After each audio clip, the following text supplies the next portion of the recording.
ได้ตัวนี้โอ้ใส่ครึ่งโลปันนี้ติดฝาเลยตัวใหญ่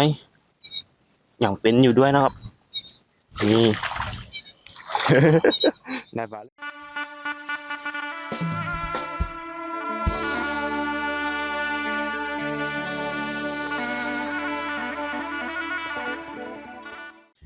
สวัสดีทุกคนนะครับวันนี้นะครับอยู่กับผมบ่าวนัดนะ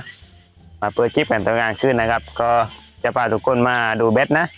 ก็ไปดูกันเลยนะครับไปในตอนเย็นผมมาปักไว้เรียบร้อยแล้วนะครับกันเล็กตรงนี้มันเนี่ยเลย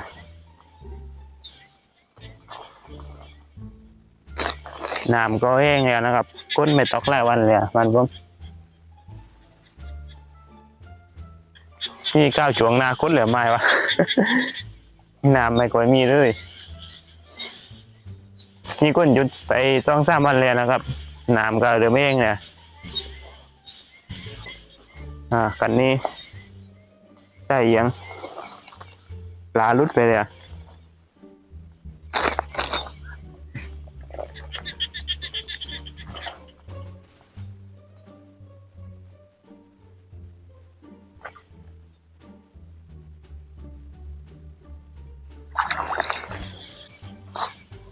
โอ้กันดีได้นี่กันโยกอยู่ลูกปลาจอนนี่ได้มาเรียน1 ตัวปลาจอนนะครับ เอาใส่ตุ้งเลยนะดูเบ็ดมาอีมดเลยเพิ่งได้ตัวเล็กไม่ได้เลยน้ำมันเองเลยนะครับร้านหน้าว่าลงเมืองลงน้องไปหมดเลยน้ำมันเหลือไม่เองร้านนี้คนไม่ได้ตอกหลายวันได้มาตัวเล็กแล้วนะครับไปดูเบ็ดต่อโอ้โหตัวที่2ได้เลยตัวที่2นี่โหลว่าขึ้นมาเลย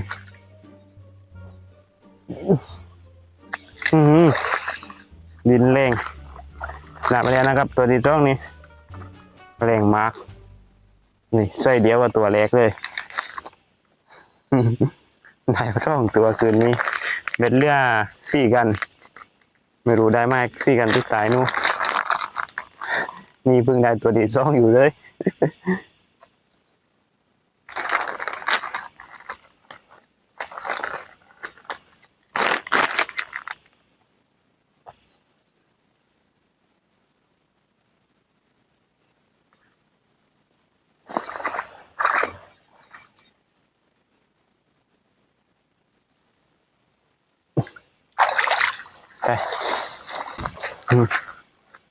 โอเคนะครับขอสรุปนะมาดูเบ็ดตอนกลางคืนนะครับได้ปลาจอน2 ตัวนะเบ็ด50 กันได้2 ตัว ก็เอาเป็นว่าคนมาดูกันตอนเช้าแล้วนะครับว่าจะได้ไหมนะตอนกลางคืนนี่ได้แค่2 ตัวนะครับไปคนมาดูตอนเช้าละสวัสดีตอนเช้ากับผมก็ตอนเช้านี่เรามาดูเบ็ดกันนะครับไม่รู้ว่าจะได้ปลาไหมนะเล็กมาขึ้นมาดูได้2 ตัวนะช่วงนี้คนหยุดตกนะครับน้ำก็เลยเองนะครับในหน้ายันกี่ไต้เลยนะน้ำแห้งเลยนะครับปลาน่าจะลงคู่ลงน้องมันหมดเลยนะโอเคนะครับไปดูเบ็ดกันเลยนะครับว่าจะได้ปลาไหมนะครับผมก็เดินดูกันดีได้ปลาก่อนนะอันนี้ยังมีเยอะอยู่เลยนี่ลูกเกียดลอยเลยนะครับน้ำลงไปเยอะเลยอันนี้ได้ไหมนี่ได้นะครับเอ็นเหลือ9อยู่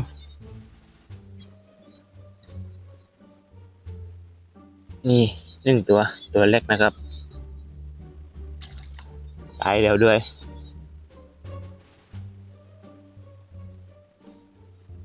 ได้มาแล้วนะครับ1 ตัวนะตอนเช้านี้นะครับ ตัวน้อยจังปลามันติดเบ็ดนะครับแต่ว่ามันลุดไปไล่กันเลยนะ น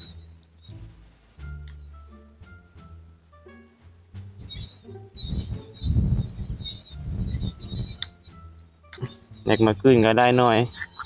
ได้2 ตัวนะครับ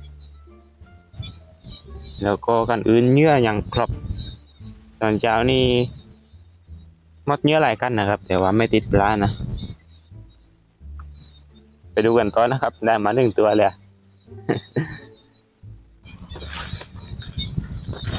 นี่มาดูกันนี่ครับ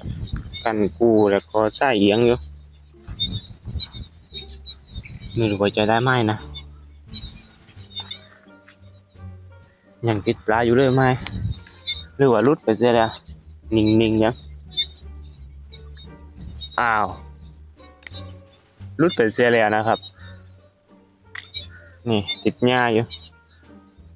โอ้นึกว่าติดปลาตัวใหญ่เลยอ่ะไม่ติดลาว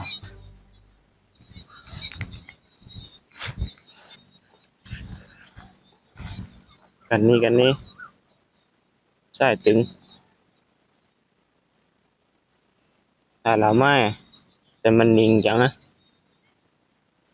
มันจะได้นะครับไปลองเกี่ยดูได้ไหมได้ตัวใหญ่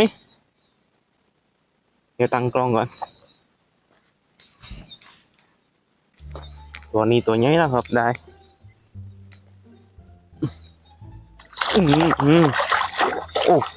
ใส่ครึ่งโลเอาขึ้นช้าๆนะครับเดี๋ยวรุดเสียโอ้โหดูใส่ตัวนี้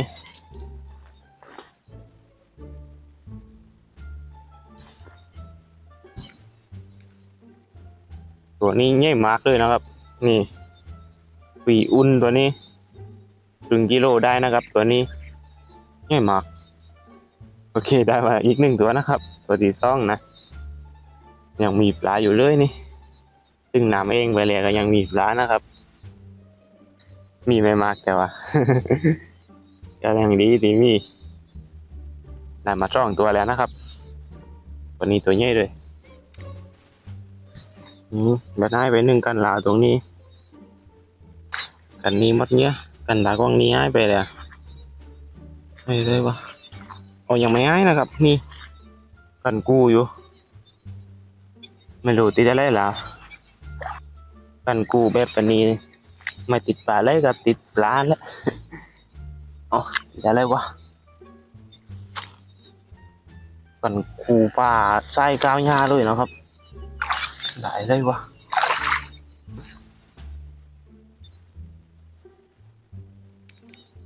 ไม่ได้เลยตาลุดไปเสียแล้วนะครับอะไรวะนึกว่าจะมีลุ้นสักนิดไม่มีลุ้นเลย ตาเบ็ดเราไม่ได้นะครับอันนี้นึกว่าติดปลาได้ตัวใหญ่เลยไม่ติดนะครับ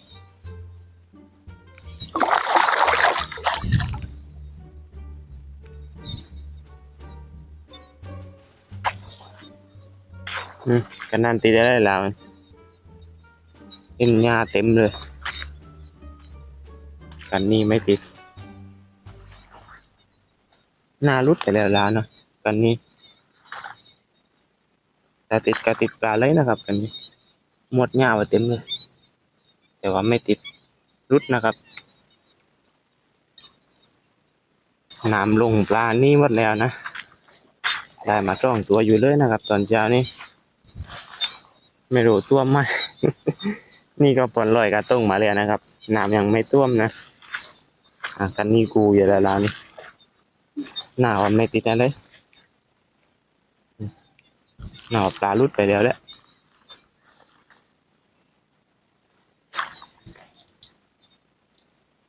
ลุดแล้วนะครับติดแต่หญ้า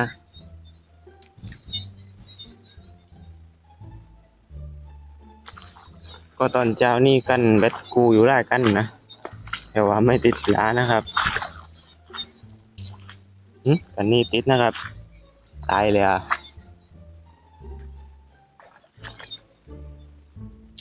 นี่ตัวใหญ่ราวตายแล้วนะครับ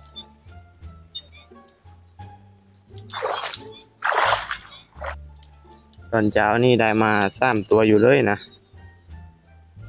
ได้หน่อยนะครับ เบ็ด50กันได้3ตัว นี่กันนี่ติดหลานนี่แหละดำๆอยู่ติดอะไรไม่ใช่ปลาปลาแหละแต่ว่าเป็นปลาไหลนะครับตัวใหญ่เลย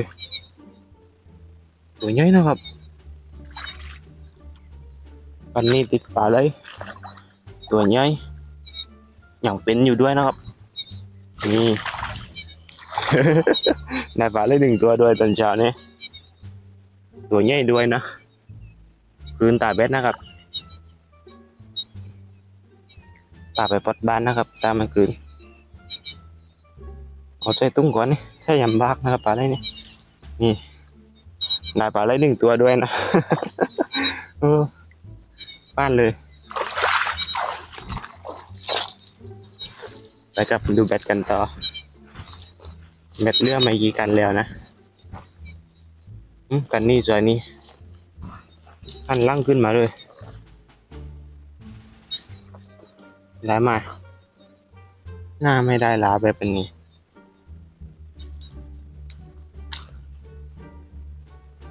ไม่นะครับไม่ได้นี่ฝีมือปลาไหลเพ่แบบนี้แสดงว่าปลาไหลเยอะนะเท่านี้ถ้าเอากระบอกลั่นมาดักนี่ไม่รู้ได้ไหมนะครับแบตก็เรือ3กันสุดตายแล้วนะครับ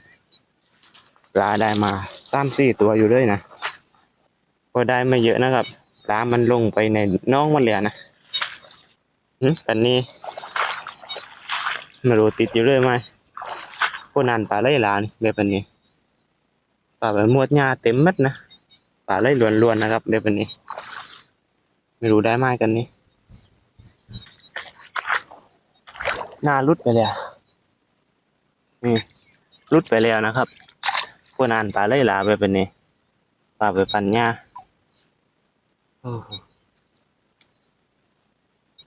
ปลาไหลเยอะแสดงว่าทีนี้ต้องมาดักเลยแหละ มันมุ่นตัวหญ้าเต็มตาเบ็ดเลยนะครับอยาก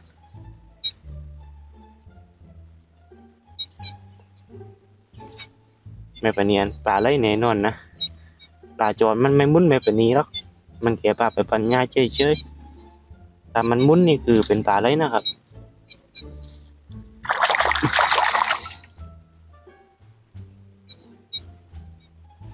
เบ็ดเลือด2กันแล้วนะ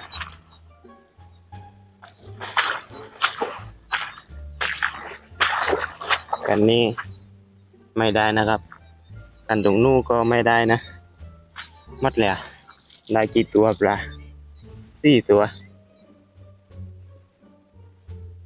ได้4ตัวนะครับโอเคนะครับผมก็ได้เก็บเบ็ดมาเสร็จแล้วนะเบ็ด50กันนะครับผมปักเอาไว้ครับพวกนั้นตอนเช้านี้นะครับได้4ตัวนะปลาจอน3ปลาไหล1นะครับนำมา4ตัวนะปลาจอนตัวใหญ่ตัวนึงก็พอได้กินแล้วนะครับก็รวมกับเล็กมาขึ้นด้วยก็อีก2ตัวนะครับรวมกันเป็น6ตัวนะเบ็ด50กันนะครับได้ปลา6ตัวนะครับผ่านไหม ผ่านหรือว่าไม่ได้เลยนะครับปกติได้ปลาน้อยนะครับเพราะว่าน้ำในน้ำมันแห้งแล้วนะครับน้ำมันแห้งปลาก็เลยนี่ลงในน้ำลึกนะครับก็เลยได้มาแค่นี้แหละปลาวันนี้ได้น้อยแต่ก็ได้กินนะครับ หรือว่าอยู่แบบเรานะครับออกมากินแบบนี้บายใจดีนะครับ ไม่ดีผมมาตรงที่นี้นะก็เป็นลังแต่งน้ำกองหมู่บ้านนะครับในหน้านะครับรู้สึกว่าปลาไหลจะเยอะนะ ก็เดี๋ยวคลิปหน้าขอให้ลองมาดักปลาไหลดูนะครับตามมุมหน้านะคลิปนี้ก็เอาไว้เพียงเท่านี้นะครับก็ได้ปลาพอกินแล้วนะขอบคุณทุกคนนะครับที่เข้ามาติดตามรับชมขอกดไลค์กดติดตามเป็นกำลังใจกันด้วยนะครับเจอกันไม่ลาคลิปหน้าคลิปนี้ลากันไปก่อนนะครับสวัสดีครับ สุดยอด